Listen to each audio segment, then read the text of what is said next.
અરવલ્લી જિલ્લામાં પત્રકાર એકતા પરિષદની મીટિંગ મોડાસા સર્કિટ હાઉસમાં મળી હતી.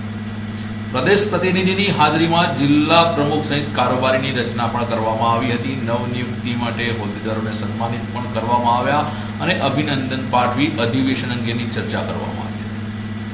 ગુજરાત રાજ્યની અંદર પત્રકાર એકતા પરિષદની સૂચનાથી અરવલ્લી પત્રકાર પરિષદનો ઝોન પ્રભારી મનોજ રાવલની અધ્યક્ષતામાં મોડાસા સર્કિટ હાઉસ ખાતે જિલ્લા કારોબારીની મીટિંગ મળી હતી, જેમાં જિલ્લા કારોબારીની રચના પણ કરવામાં આવી અને સર્વાનુમતે સંગઠનની રચનાને આગળ વધારવામાં આવી હતી.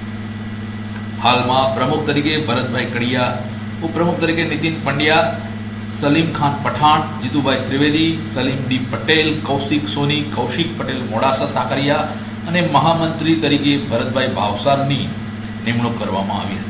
આ ઉપરાંત મંત્રી તરીકે નરેન્દ્રભાઈ પટેલ ધનસુરા, કાદરભાઈ ડમરી, ટિન્ટોઈ, નરેન્દ્રસિંહ ગાંધી, અલ્પેશભાઈ ભાટિયા, જગદીશભાઈ પ્રજાપતિ પાયડ અને ખજાનચી તરીકે વિનોદભાઈ ભાવસાર અને સહ ખજાનચી તરીકે રાકેશ ઓડ, આઈટી શેરમાં આકાશભાઈ રાઠોડ, અજય ભાટિયા અને સલાહકાર સમિતિમાં અહેમદુલ્લાભાઈ ચિસ્તી, ઇકબાલ ચિસ્તી, જગદીશ પટેલ વગેરેની નિમણૂક કરવામાં આવી હતી.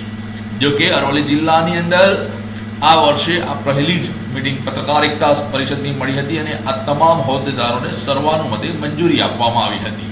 રિપોર્ટર અભય પંડ્યા.